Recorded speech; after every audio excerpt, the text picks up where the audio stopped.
चलो बताओ भाई, नरेशन को हिंदी में क्या कहते हैं? पता किसी को? इसको हिंदी में हम लोग कथन बोलते हैं, स्टेटमेंट। ये दो तरह का होता है। एक को हम लोग डायरेक्ट तरीके से बोल सकते हैं, डायरेक्ट स्पीच में, और एक इनडायरेक्ट स्पीच में।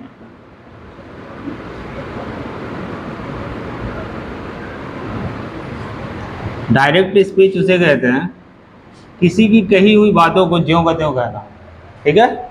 इनडायरेक्ट स्पीच उसे कहते हैं जिसे अपनी भाषा में बोला जाए। आ रहा समझ में? तो डायरेक्ट स्पीच में दो पार्ट होते हैं, इतना जानो आप।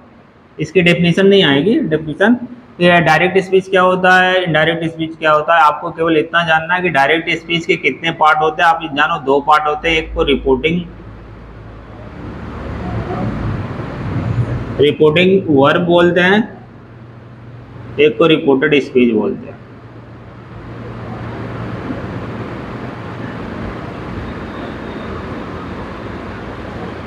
अबे रिपोर्टिंग वर्ब डायरेक्ट स्पीच में कौन सा भाग रिपोर्टिंग वर्ब है, कौन सा भाग रिपोर्टेड स्पीच है? देखो एग्जांपल के तहत यहाँ बता रहा हूँ मैं, ये नीचे बता दे रहा हूँ।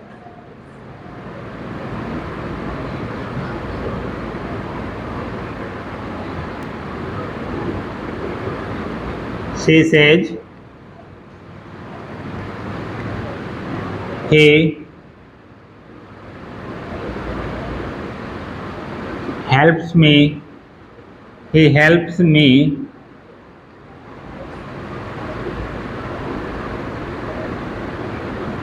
he helps me in my work।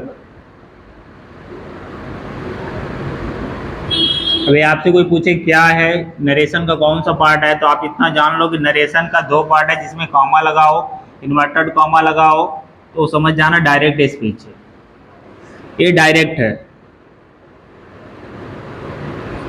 Direct के दो पार्ट होंगे हमेशा, एक इन्वर्टेड कॉमा के अंदर लिखा होगा एक भाग, कभी आगे भी लिख सकता है, पीछे भी लिख सकता है, ठीक है, कहीं भी होगा, जब भी होगा इन्वर्टेड कॉमा के अंदर ही होगा।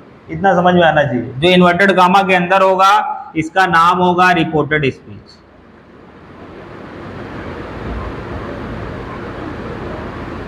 रिपोर्टेड स्पीच नाम होगा इसका, इन्वर्टेड कॉमा के अंदर का।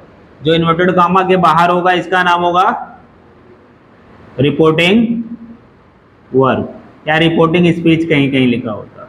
Clear it? समझ में आया? अपने भाषा में इसका डिफिनेशन जान सकते हो, the parts which is written out of the inverted comma that is called reporting verb.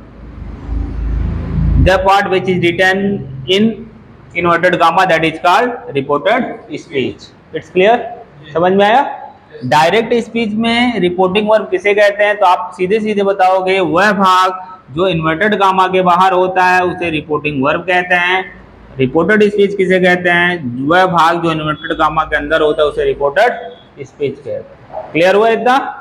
अब इस डायरेक्ट से इनडायरेक्ट बनाने के कई सारे रूल होते हैं, उन रूल पे हम लोग चर्चा करेंगे, एक एक रूल आपको बताएंगे हम, ठीक है। पहले हम लोग असर्टिव का पढ़ेंगे, फिर इंट्रोगेटिव का पढ़ेंगे, फिर इंपरेटिव का पढ़ेंगे, फिर एक्सक्लेमेटरी का पढ़ेंगे, ऐसे सीरियल वाइज पढ़ेंगे। लेकिन पहले इसको जान लो, इनडायरेक्ट बनाते हैं तो क्या करते हैं, एक कॉमा इन्वर्टेड कॉमा हट जाता है, ठीक है। डायरेक्ट से इनडायरेक्ट जब भी बनाएंगे तो वहां पे कॉमा इन्वर्टेड कॉमा हट जाएगा, उन दोनों को रिपोर्टिंग वर्ब और रिपोर्टेड स्पीच को, उन दोनों को किसी कंजक्शन से जोड़ा जाता है, ठीक है। अगर किसी कंजक्शन से आप जोड़ोगे तो फिर वो इनडायरेक्ट बन जाएगा। अब ये इनडायरेक्ट बनाने के लिए करोगे क्या, she says, she says conjunction क्या हो जाएगा यहाँ पे, दैट, क्योंकि ये रिपोर्टेड स्पीच हमारा असर्टिव में है। अगर असर्टिव में हो तो कंजक्शन हमेशा दैट ही लगाना है। और समझ में? रिपोर्टेड स्पीच अगर असर्टिव में हो तो हमेशा कंजक्शन दैट लगेगा दोनों को जोड़ने के लिए। अब इसके बाद इसको लिखोगे सब्जेक्ट ही, हेल्प्स का हेल्प से ही रहेगा, मी बदलेगा सब्जेक्ट के अनुसार, हर हो जाएगा यहाँ पे। कैसे बदलेगा रूल बताएंगे हम आपको। इन माई बदलेगा, ये भी हर हो जाएगा, हर वर्क। ये हो गया आपका इनडायरेक्ट। एग्जाम में करना क्या होगा, लेसन में एग्जाम में करना क्या होगा आपको, ये डायरेक्ट दिया होगा तो इनडायरेक्ट करना होगा, इनडायरेक्ट दिया होगा तो डायरेक्ट करना होगा। और समझ में 2 नंबर आएगा आपके एग्जाम में। डायरेक्ट रहेगा तो इनडायरेक्ट करना रहेगा, इनडायरेक्ट रहेगा तो डायरेक्ट। लेकिन आपके एग्जाम में डायरेक्ट से इनडायरेक्ट ही आता है। कंपटीशन का जो एग्जाम होता है उसमें इनडायरेक्ट से डायरेक्ट